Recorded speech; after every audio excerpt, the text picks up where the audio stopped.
오늘은 봉독한 말씀을 가지고 우리가 십자가가 있는 교회라는 제목으로 같이 말씀을 나누기를 원합니다. 예수님을 믿는다는 게 뭘까요?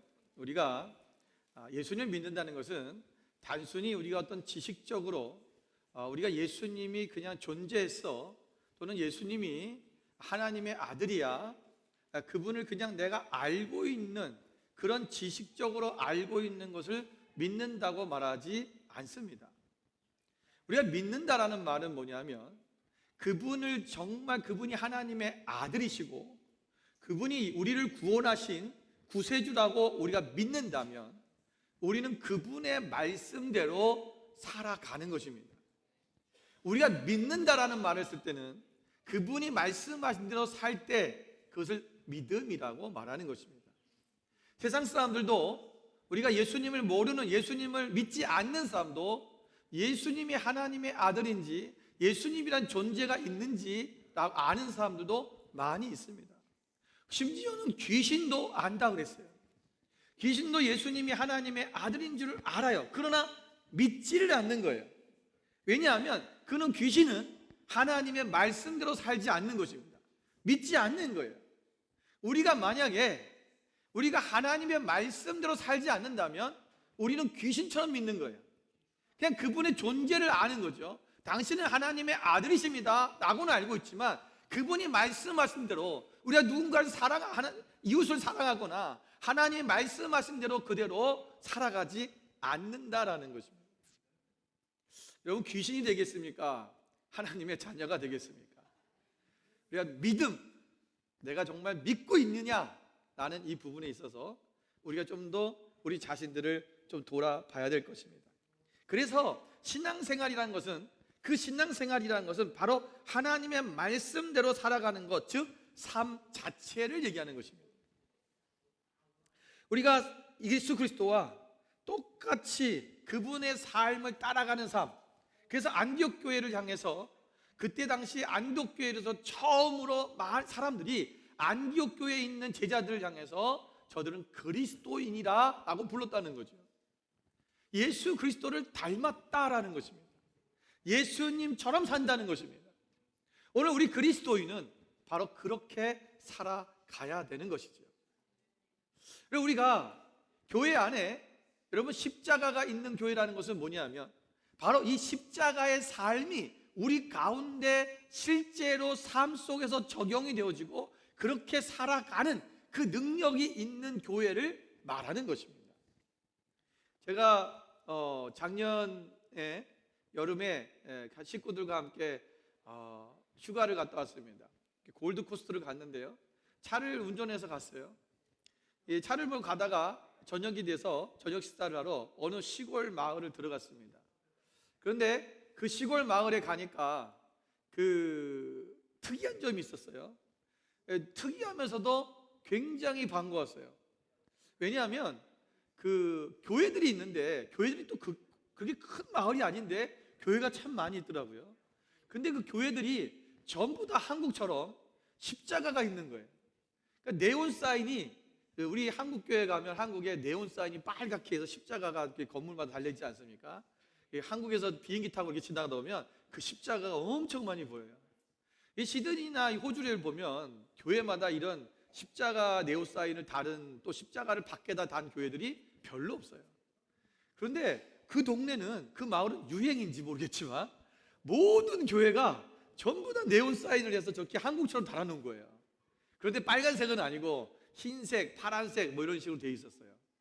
너무 반가웠어요. 꼭 한국 같은 느낌이 들어서 그랬는데, 여러분, 십자가가 밖에 걸려 있다고 그 교회가 십자가가 있는 교회는 아니겠지요. 우리가 단순히 어떠한 물리적인 어떤 그냥 그 십자가, 그것이 달려 있다고 해서 십자가가 있는 교회는 아닙니다. 제가 말씀드리는 것은 뭐냐면 오늘 십자가의 삶, 십자가의 그 십자가의 능력, 그것이 있는 교회를 말하는 것입니다. 우리가 이 십자가가 있는 교회는 이 십자가의 삶이 그 삶 속에서 나타나지는 그런 교회인데, 우리가 먼저 이 십자가에 이 담겨져 있는 이 의미가 무엇인지를 먼저 알 필요가 있습니다.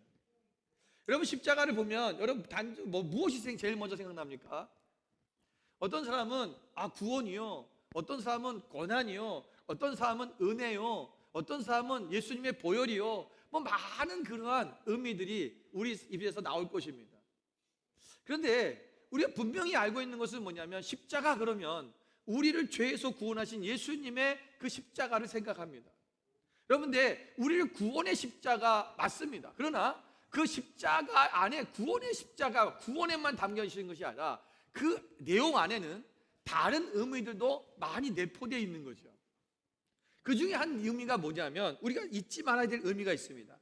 또는 우리가 그리스도인들이 많이 잊고 있는 의미가 있는데 그 의미가 무엇이냐면 고린도전서 1장 18절 말씀에 있습니다. 우리 다 같이 함께 읽어보겠습니다. 우리 고린도전서 1장 18절 함께 있습니다. 십자가의 도가 멸망하는 자들에게는 미련한 것이요 구원을 받는 우리에게는 하나님의 능력이라. 여러분 십자가가 무엇이냐라고 말하는 거예요. 구원을 받은 우리들에게는 이것은 뭐예요? 하나님의 능력이다. 이 십자가에는 하나님의 능력이 있다는 것입니다. 분명히 우리를 구원한 하나님의 능력도 있고, 그런데 그 하나님의 능력이라는 것이 무엇이냐 하면 바로 우리를 구원받는 우리에게 이 땅에서, 우리의 이 세상 가운데서, 우리의 죄 가운데서 우리가 이길 수 있는 능력이 있다라는 것입니다. 여러분 우리가 많은 사람들이 우리가 죄 가운데서 우리가 넘어질 수밖에 없는 연약한 존재라고 그렇게 생각을 합니다. 그리고 우리는 죄에 대해서 우리는 인간이기 때문에, 우리는 약하기 때문에 넘어질 수밖에 없어 라고 그렇게 생각하는 사람들이 많이 있습니다. 여러분 아니요, 십자가는 우리가 구원받은 십자가지만 그 십자가에는 하나님의 능력이 있는데 그 능력이 무엇이냐면 우리가 세상을 이길 능력이라는 거고 우리의 연약함을 이길 능력이 있다라는 것입니다. 여러분 이것을 다시 한번 설명드리면 고린도후서 13장 4절에 보면 이것을 자세하게 설명을 해놨어요. 고린도후서 13장 4절의 말씀에 보면 뭐라고 그랬냐면 그리스도께서 약하심으로 십자가에 못 박히셨으나 하나님의 능력으로 살아계시니 우리도 그 안에서 약하나 너희에게 대하여 하나님의 능력으로 그와 함께 살리라 라고 말씀하고 있는 거죠. 여러분 예수님께서 약하심으로 십자가에 못 박히셨다 그랬어요. 여기서 약하심이라는 것은 뭐냐면 예수님도 인간의 몸을 입고 있었기 때문에 죽을 수밖에 없는 존재였다는 거예요. 하나님의 아들은 죽지 않습니다. 그런데 예수님이 십자가에서 죽으셨어요. 그분이 약하심으로라는 것은 그분이 능력이 없어서가 아니에요. 그분이 인간의 육신 안에 있었기 때문에, 육신을 입었기 때문에 그 육신은 반드시 죽는 거예요. 그런데 그 죽을 수밖에 없는 그 인간의 모습이, 인간이 예수님이 하나님의 능력으로 살아나셨다라는 거죠. 그래서 너희도 우리도 마찬가지로 우리는 연약한 존재 같으나 그러나 하나님의 능력으로 우리는 살아난다라는 것입니다. 예수님께서 연약한 인간의 육신에 있고 그 육신 때문에 죽었지만 살아나신 것처럼 그 우리 또한 연약한 육신을 입고 있지만 우리도 다시 사는, 우리가 다시 그것을 이겨낼 수 있는 능력, 하나님의 능력을 덧입는 그 삶이 우리 가운데 있다라고 말씀하고 있는 것입니다. 우리가 이 연약한 우리의 인간의 모습을 갖고 있지만 그러나 우리는 하나님의 능력으로 우리는 살아갈 수 있다라는 것입니다. 여러분 그 이유를 오늘 본문과 함께 좀 나누려고 하는 거예요. 첫 번째, 우리가 그렇게 살 수 있는 이유는 뭐냐? 그 십자가가 있는 삶에 우리가 어떻게 살 때 그것이 일어나냐면 십자가에서 이미 다 예수님께서 이루셨다라는 것을 인식하라는 거예요. 자, 오늘 3절, 4절 말씀해 보시면 이렇게 말씀하고 있습니다. 무릇 그리스도 예수와 합하여 세례를 받은 우리는 그의 죽으심과 합하여 세례를 받은 줄을 알지 못하느냐? 그러므로 우리가 그의 죽으심과 합하여 세례를 받음으로 그와 함께 장사되었나니 이는 아버지의 영광으로 말미암아 그리스도를 죽은 자 가운데서 살리심과 같이 우리로 또한 새 생명 가운데서 행하게 하려 함이라. 여러분, 무슨 말씀입니까? 오늘 예수님께서 우리가 죽으실 때 그와 함께, 예수님께서 그와 죽으실 때에 우리도 그와 함께 장사되었나니 그랬어요. 예수님이 십자가에서 죽으셨을 때 우리도 죽었다라는 것입니다. 우리가 예수님을 믿으면, 여러분, 예수님께서 십자가에서 과거에 그분이 돌아가 죽으심으로 말미암아 우리의 모든 죄를 다 씻으셨고 우리의 과거의 죄, 현재의 죄, 미래의 죄까지도 다 씻으신다는 것을 우리는 다 믿죠. 이 말씀에 대해서 그 누구도 부정하진 않아요. 예수를 믿는 사람들. 아니요, 당신의 죄도 당신 또 죄 졌지 않습니까? 오늘도 죄 졌지요. 그런데 어떻게 2000년 전에 하나님께서 우리의 죄를 다시 용서해 주셨습니까? 그게 말이 됩니까? 당신은 지금도 죄인이잖아요. 죄 졌잖아요. 어떻게 구원받습니까? 라고 물어보면 아니요, 2000년 전에 이미 예수님께서 우리의 죄를 다 씻어가셨다니까요. 다 용서하셨다니까요. 우리는 그렇게 항변해요. 그런데 오늘 로마서에 보면 사도 바울은 이렇게 고백하는 거예요. 그것뿐만 아니라 우리 또한 예수님이 십자가에서 죽으실 때 우리도 함께 죽었다라는 거예요. 장사되었다. 여러분, 우리는 지금 2019년을 살고 있는데 2019년 전은 아니죠. 2000년 전에 예수님께서 십자가에서 죽으실 때 나도 죽었다라는 거예요. 이 사실을 믿어야 돼요. 근데 우리는 예수님만 죽었지 나는 죽었다는 생각을 안 해요. 그래서 계속 내가 살아있는 거예요. 내가 살아있다 보니까 내가 원하는 대로 내가 원하는 삶을 살면서 나는 그럴 수밖에 없어. 나는 육신이 연약하기 때문에 나는 죄를 지을 수밖에 없어. 나는 이 세상에 살고 있기 때문에 세상에 가는 방향대로 살 수밖에 없어. 우리는 그렇게 우리를 거기에다가 우리를 접목시켜서 우리를 변명하고 우리는 그것에 만족하고 살아요. 그럴 수밖에 없다라는 거죠. 계속해서 우리는 변명하는 거예요. 아니요, 여러분, 사도 바울이 계속 말씀해요. 내가 그리스도와 함께 이미 십자가에 못 박혀 죽었다라는 거예요. 그건 2000년 전에 이미 일어났다는 거예요. 나는 죽었다라는 것입니다. 여러분, 여기서 우리가 죽었다라는 것은 나의 죄뿐만 아니라 나의 옛사람, 즉 나의 내중심적이고 나의 육적인 그 사람까지도 죽었다라는 거예요. 그렇기 때문에 우리는 죄를 짓던 옛사람에서 자기 중심적인 그 옛사람으로부터 우리는 벗어났다라는 것입니다. 우리는요, 이제는 죄를 짓지 않는 존재가 되었다라는 것을 인정해야 돼요. 우리 이런 얘기를 하면 목사님, 우리 어떻게 죄를 안 지어요? 우리 그럴 수밖에 없는 인간인데. 우리가 새로운 피조물이 됐다는 사실을 인정하지 않는 거예요. 여러분, 고린도후서 5장 17절에 보면 그런즉 누구든지 그리스도 안에 있으면 새로운 피조물이라. 이전 것은 지나갔으니 보라 새 것이 되었도다 그랬어요. 여러분, 자, 논리적으로 생각해 봅시다. 여러분, 하나님께서 인간을 처음 만드셨을 때 아담과 하와를 만드셨죠. 그 아담과 하와를 창조하셨을 때 아담과 하와는 죄가 있었어요, 없었어요? 있었어요, 없었어요? 없었어요. 하나님이 처음 창조한 그 인간은 정말 완벽한 인간이었어요. 하나님의 성품, 하나님의 형상대로 지음받은 하나님의 창조물이에요. 죄가 없었어요. 분명히 없었죠. 하나님은 그렇게 창조할 수 있는 분이 아니에요. 그렇게 창조할 수 있는 분이시죠. 그런데 인간이 하나님의 말씀에 불순종하고 선악을 알게 한 나무 열매를 따먹으로 말미암아 그들이 죄를 지었어요. 그 인간은 죄 가운데 살게 된 거예요. 그런데 하나님께서 우리가 이 죄 가운데서 영원히 죽을 수밖에 없는 우리지만 우리를 살리시기 위해서 우리 예수 그리스도를 이 땅에 보내시고 예수 그리스도를 그 보혈의 피로 우리의 모든 죄를 다 씻어주셨어요. 그래서 우리는 하나님의 새로운 피조물이 된 거예요. 그 예수 그리스도 안에 있으면 하나님은 이 일을 할 수 있는 분이에요, 없는 분이에요? 할 수 있는 분이에요. 그래서 예수님께서 십자가에서 죽으시고 돌아가시면서 뭐라고 했어요? 마지막에 내가 다 이루었다.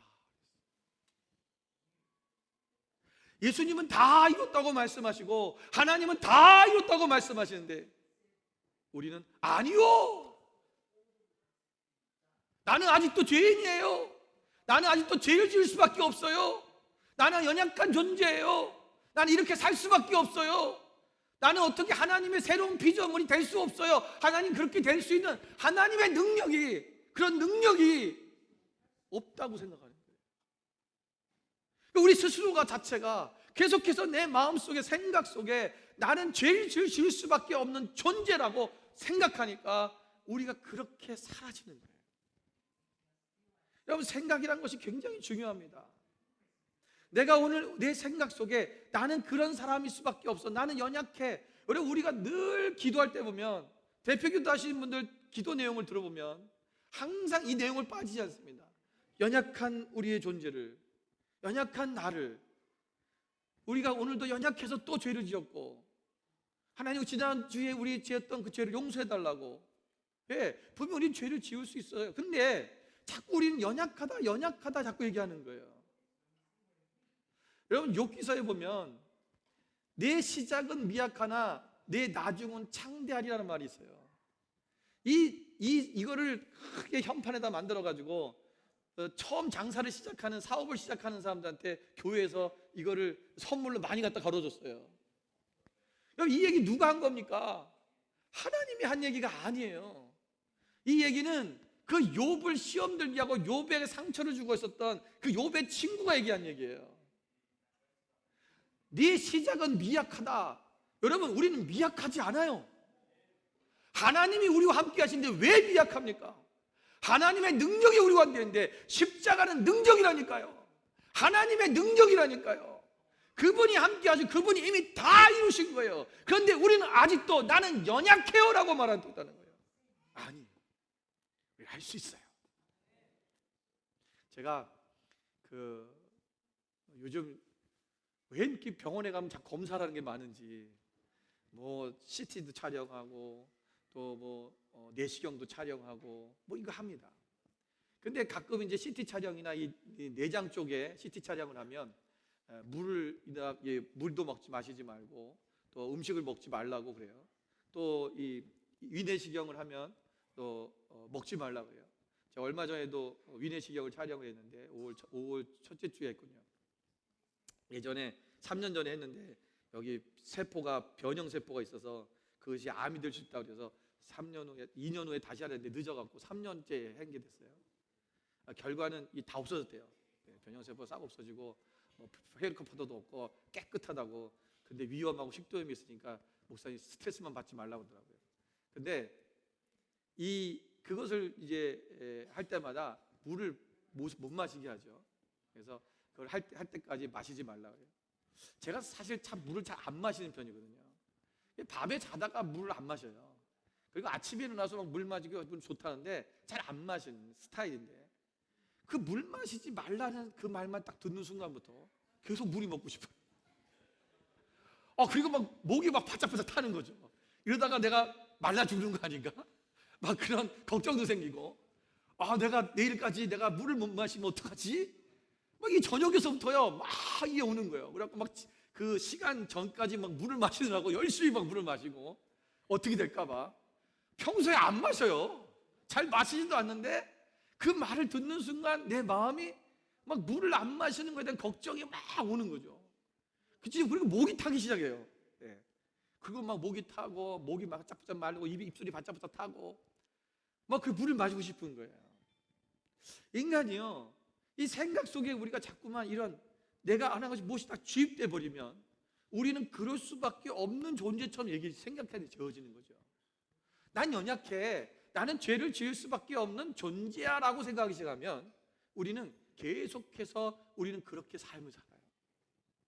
오늘 성경에서 뭐라고 그랬습니까? 우리는 이미 죽었다라는 거예요.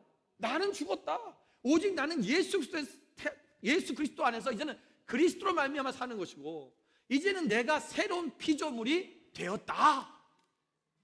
너는 새로운 피조물이야.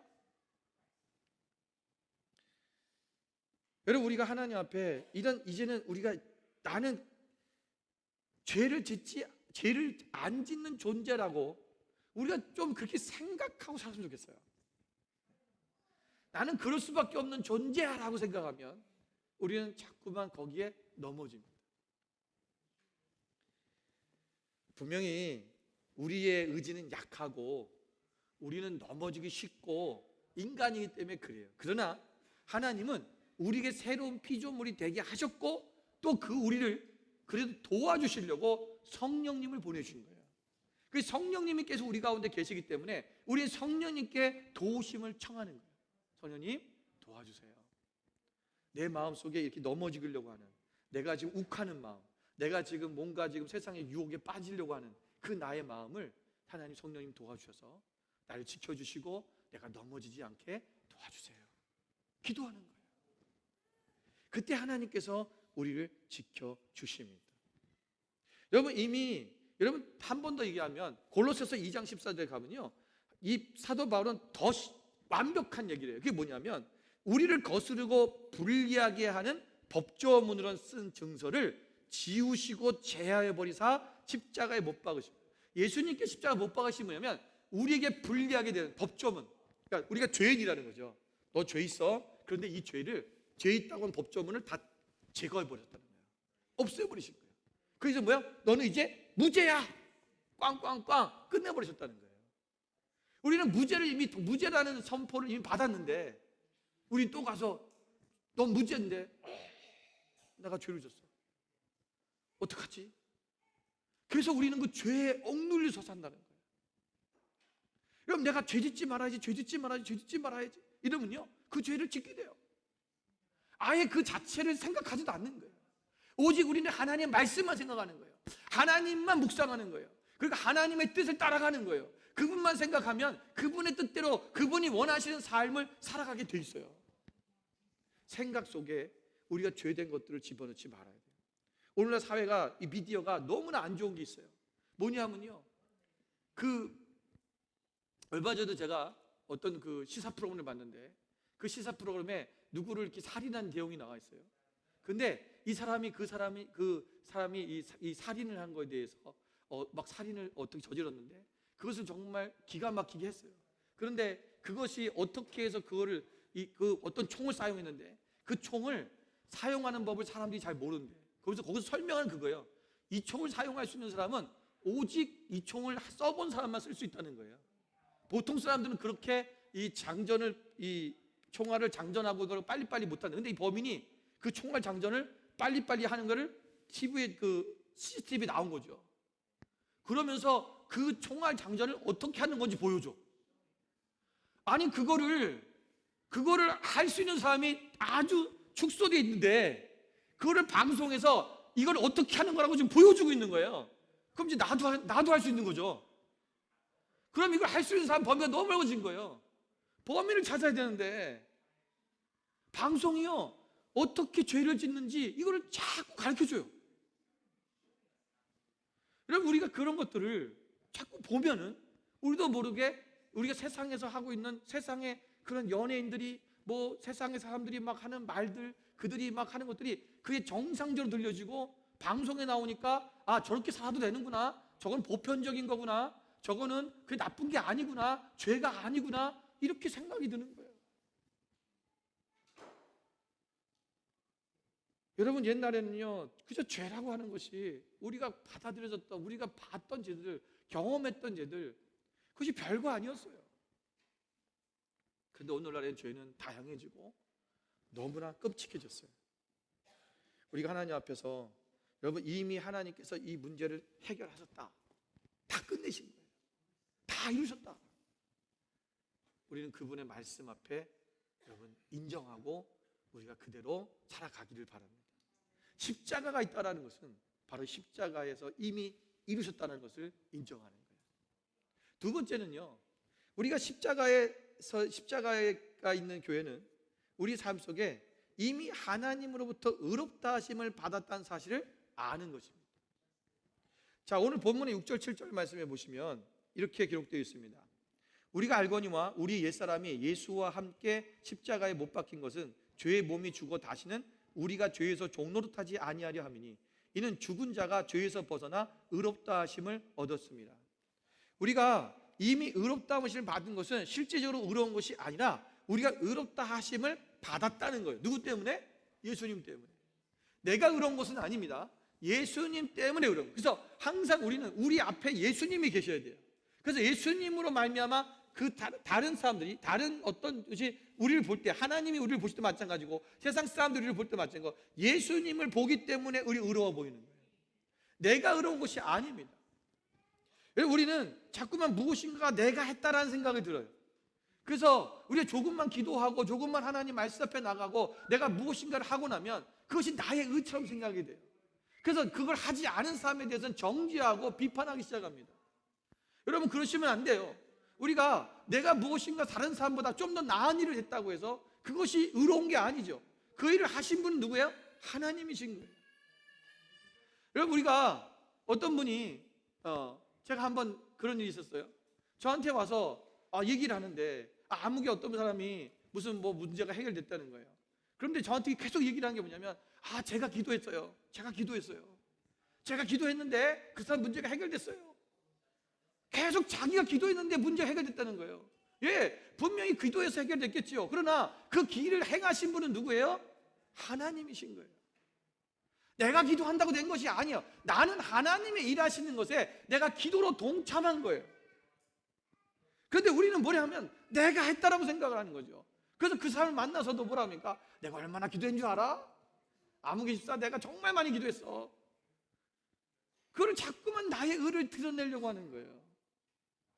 우리가 하나님 앞에 여러분 우리의 자신들을 내려놓으십시오. 나를 의롭게 하신 분은 오직 하나님이에요. 분명히 그분을 말미암아 내가 의롭게 된 거죠. 내가 나 된 것이 나 때문이 아니라 주님 때문인 것을 잊어서는 안 됩니다. 제가 몇 년 전에 그 한국에서 강사 한 분이 오셨는데 그분이 배우였어요. 옛날에 정말 유명한 배우인데 요즘은 이제 배우 생활을 안 하고 그 하나님의 일을 하기 때문에 TV에 잘 나오진 않아요. 그런데 이분을 데리고 이제 제가 어느 식당에 가서 식사를 하러 갔습니다. 그런데 그 식당의 주인이 저를 잘 알아요. 근데 갑자기 주문을 이렇게 해서 음식을 먹기 시작하는데 그 종업원이 어떤 음식을 갖고 오면서 사장님이 서비스를 하고 주는 거예요. 그랬더니 이제 그 배우가 저보고 그러는 거죠. 서비스를 주네. 해서 제가 그랬어요. 내가 여기 사장님과 친해요. 저랑 잘 알아서 서비스를 저렇게 주시네. 그랬어요. 그랬더니 근데 좀 있다가 사장님이 또 뭘 배달하러 온 거예요. 그러면서 우리 배우인 그분한테 얘기하면서 저 팬이었어요 이러면서 그러는 거예요. 저 때문에 서비스 준 게 아니라 그분 때문에 준 거예요.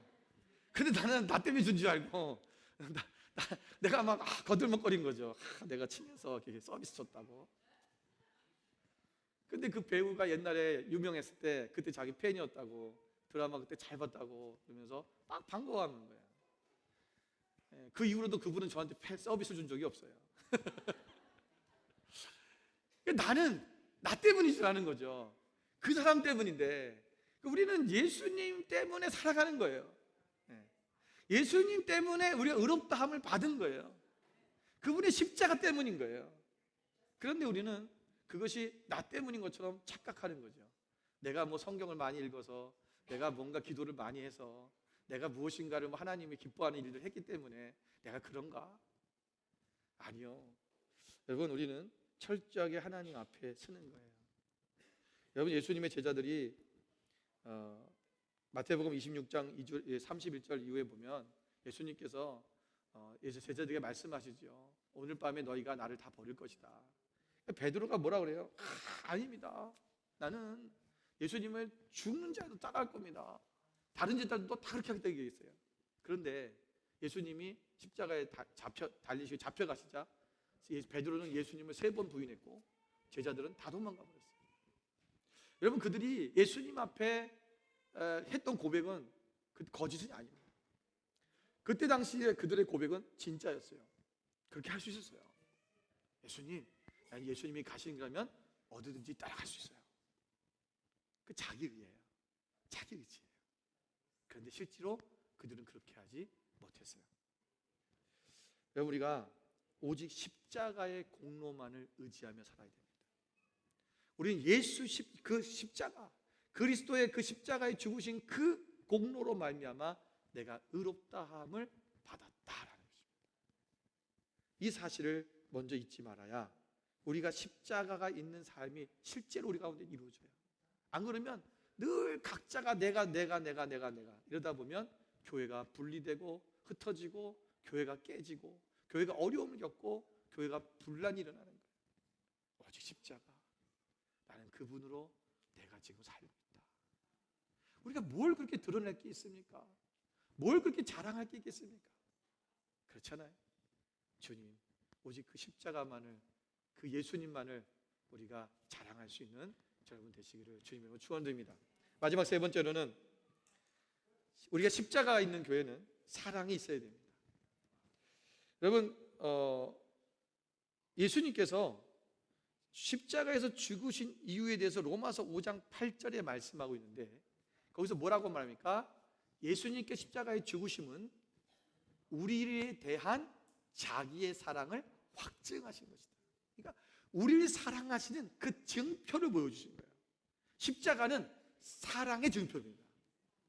근데 여러분, 십자가 그러면 우리가 먼저 떠오르는 것도 여러 가지가 있는데, 뭐 구원도 떠오르고 하겠지만 십자가 하면 또 떠오르는 단어가 하나 있어요. 우리 많이 십자가 이러면 막 좀 뭔가 고난 이렇게 떠오르지 않습니까? 그래서 많은 사람들이 십자가 그러면 내가 고난이야 이런 생각을 해요. 왜 그러냐면 우리는 환난을 통해서 십자가를 보기 때문에 그래요.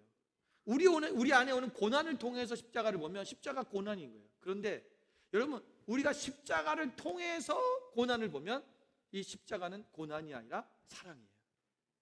여러분, 이스라엘 백성들이 출애굽할 때 그들이 출애굽하자마자 바로 홍해를 만났어요. 뒤에는 애굽의 군대가 또 쫓아오고 있죠. 자기들 죽이려고 해요. 앞으로 갈 길은 막혔어요. 이스라엘 백성들이 모세에게 뭐라고 말할까? 당신 때문에 우리가 죽게 되었다라는 것입니다.